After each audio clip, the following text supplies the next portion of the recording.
निम्नलिखित दी गई संख्याओं के अभेद्य गुणनखंडों को गुणनफल के रूप में व्यक्त करो। यानी इन संख्या को अभेद्य गुणनखंड करने हैं और उसके बाद में उनको गुणनफल के रूप में व्यक्त करना है। तो पहली संख्या जो रखी है हमें 140, तो 140 के हमें अभेद्य गुणनखंड करने हैं। देखो उसको सबसे पहले लिखते हैं अपन 140। अब देखो 140 में सबसे पहले किस अभाज्य संख्या का भाग जाएगा? हमें अभेद्य गुणनखंड करने हैं, मतलब अभाज्य संख्याओं का भाग देना है।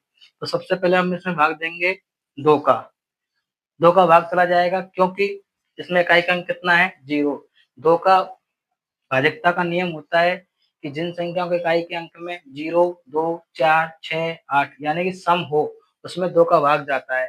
तो इसमें 2 का भाग जाएगा, 2 का भाग 2, 2 7 14 और 0।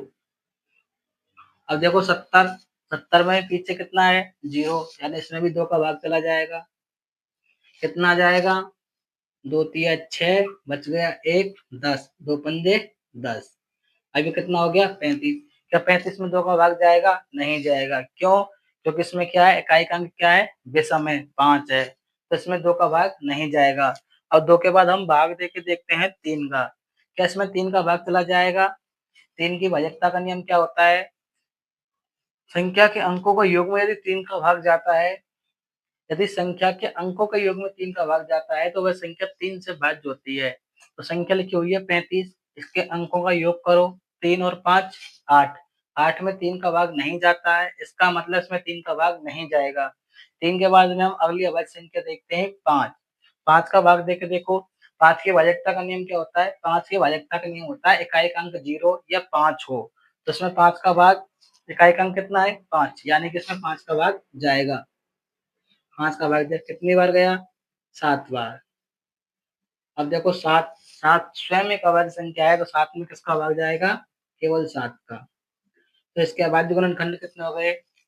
2, 3, 5, 7। इनको क्या करना है? हमें गुणनफल के रूप में लिखना है। तो लिखो 2 गुना 2 गुना 5 गुना 7। अब देखो जब इनको लिखते हैं तो क्या करते हैं? यदि हमें समान गुणनखंड प्राप्त होते हैं तो उनको हम घातों के रूप में लिखते हैं। जितनी बार जितनी अभाज्य जितने गुणनखंड आते हैं उतनी घात लगा देते हैं। तो देखो 2 कितनी बार आ रहा है? 1 और 2 बार, तो 2 की घात 2। 5 कितनी बार है? 1 बार। हमें हमेशा जब एक घात होती है उसको घात के रूप में नहीं लिखते हैं। तो 5 का केवल 5 गुना 7, ये क्या हो जाएगा इसका उत्तर। अगला देखो 156। 156 के बाद गुणनखंड करो। सबसे पहले 2 का भाग देके देखते हैं। 2 का भाग जाएगा, इकाई का अंक 6 है। 2 का भाग दिया, कितनी बार गया? 2 सत्ते 14, 1 बच गया 16 हो गया, 2 अट्ठे 16। फिर 2 का भाग देंगे क्योंकि इकाई का अंक कितना है? 8। 2 का भाग दिया, कितनी बार गया? 2 तिया 6, 1 बच गया 18 हो गया, 2 नाम 18। अब देखो ये हो गया 39। अब इसमें हम 2 का भाग देके देखते हैं। 2 का भाग नहीं जाएगा, तो किसका भाग देंगे? 3 का देके देखेंगे। अंकों का संख्या के अंकों को योग करो, 3 और 9 12। 12 में 3 का भाग जाता है तो उसमें भी 3 का भाग जाएगा। 3 का भाग देके देखो कितनी बार गया? 13 बार।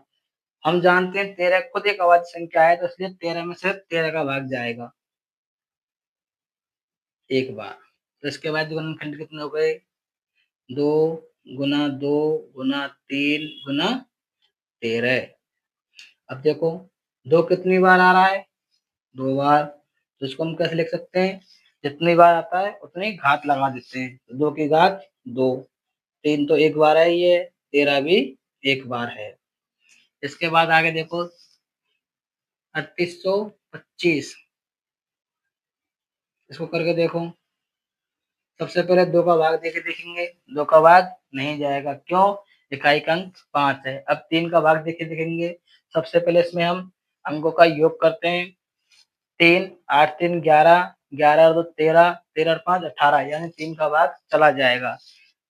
3 का भाग देके देखो, 3 एकम 3। आगे कितना है? ऐसे देके देख लो ना। 25 भाग 3, 3 एकम 3 और तार क्या 8, 3 दूनी 6, 2 बच गया, आगे 2 उतार लिया, 3 सत्ते 21, 1 बच गया, 5 उतार लिया, 3 पंजे 15, कितना आया 1275। अब देखो इसमें 3 का भाग देके देखो, 1 और 2 3, 7 3 10, 10 पंजे 15, यानी कि इसमें भी 3 का भाग चला जाएगा। 3 का भाग 2, बस यहाँ से सीधा दे लो, 3 चौका 12, 7 उतार लिया, 3 दूनी 6, 1 बच गया, उतार लिया 5, 3 पंजे 15। अब देखो आगे फिर देख सकते 3 का भाग देके देखते हैं, 4 और 2 6, 6 और 5 11, 3 का भाग नहीं जाएगा। अब क्या करते हैं इसमें हम 5 का भाग देके देखते हैं, 5 का भाग चला जाएगा क्योंकि इकाई का अंक कितना है 5, 5 का भाग 2, 4 में जाता नहीं है, 42 हो गए, 42 में 5 का भाग 8 बार, 2 बच गया, 5 उतार लिया। और देखो 85 में फिर 5 का भाग कितनी बार 17 पंजे 85, और 17 खुद एक अभाज्य संख्या है, 17 में 17 का भाग एक बार। तो इसके बाद जो गुणनखंड कितने हो गए 3 गुना 3 गुना 5 गुना 5 गुना 17। तो देखो अभी थोड़ी देर होता है, इसको कैसे लिखेंगे, 3 2 बार आ रहा है तो 3 की घात 2, 5 2 बार आ रहा है तो 5 की घात 2 गुना 17 गुना 17। तो ये क्या हो गया इसके अभाज्य गुणनखंडों के गुणनफल।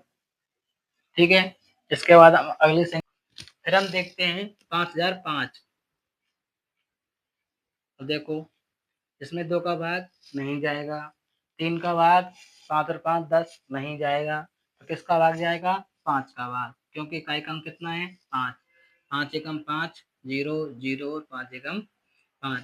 अब इसमें हम फिर से 5 का भाग नहीं दे सकते, इसके बाद हम इसमें 7 का भाग देके देखेंगे, 7 का भाग चला जाएगा, देखे देखो कितनी बार जाएगा 7 एकम 7, बिल्कुल भाग देके देखने पड़ सकते हैं, 0 7 चौको 28, 2 21, 7 तिया 21, यानी कि 7 का भाग गया, कितनी बार 143 बार। अब 7 का भाग देखो देखो 143 में नहीं जाएगा, भाई 7 दूनी 14, 3 बच जाएगा, शेष नहीं जाएगा। इसके बाद हम देखते हैं 11 का भाग देके, तो 11 का भाग फल का नियम होता है कि सम स्थान पे जो अंक होते हैं उनका योग, और जो विषम स्थान पे जो अंक होते हैं उनका यदि हम अंतर करें तो अंतर 0 के बराबर आता है या अंतर 11 के बराबर आता है। देखो 1 और 3 को जोड़ो, 1 और 3 को जोड़ो 4, और इसमें से 4 घटाओ बीच वाला 0 आ रहा है, यानी 11 का भाग जाएगा।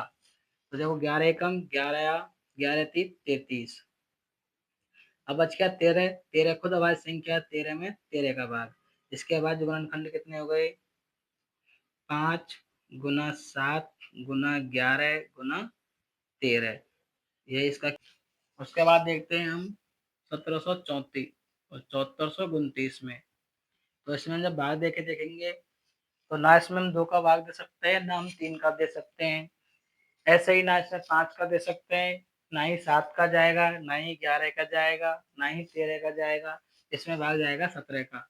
इसको हम सॉल्व करके देखना, भाग देके देखना, 17 का भाग देंगे, 17 17 का भाग दो 7429 में, 17 दूना 34, 17 51, 17 चौका 68, 17 चौका 68, कितना बच गया 6, उतार लिया 2, 17 51, बच गया 1 और 2, सॉरी 1, उतार लिया 9, 17 17 सत्ते 119, कितनी बार गया 437 बार। अब 437 में हम आगे भाग देंगे, 17 का भाग नहीं जाएगा, 17 का भाग देकर देखो, 17 दूना 34, 17 दूना 34, 9 बच गए 97, 17 का भाग नहीं जा रहा। 17 के बाद अगली अभाज्य संख्या आती है 19, 19 का भाग देके देखेंगे, 19 दूना 38, 5 बच गया 3, 19 30 57, यानी कि 23 बार चला गया, 19 का भाग गया 23 बार। अब 23 खुद एक अभाज्य संख्या है, तो 23 में से 23 का भाग जाएगा। ये हो गए इसके क्या हो गए अभाज्य गुणनखंड। अभाज्य गुणनखंड कितने हो गए बताओ? इसके हो गए 17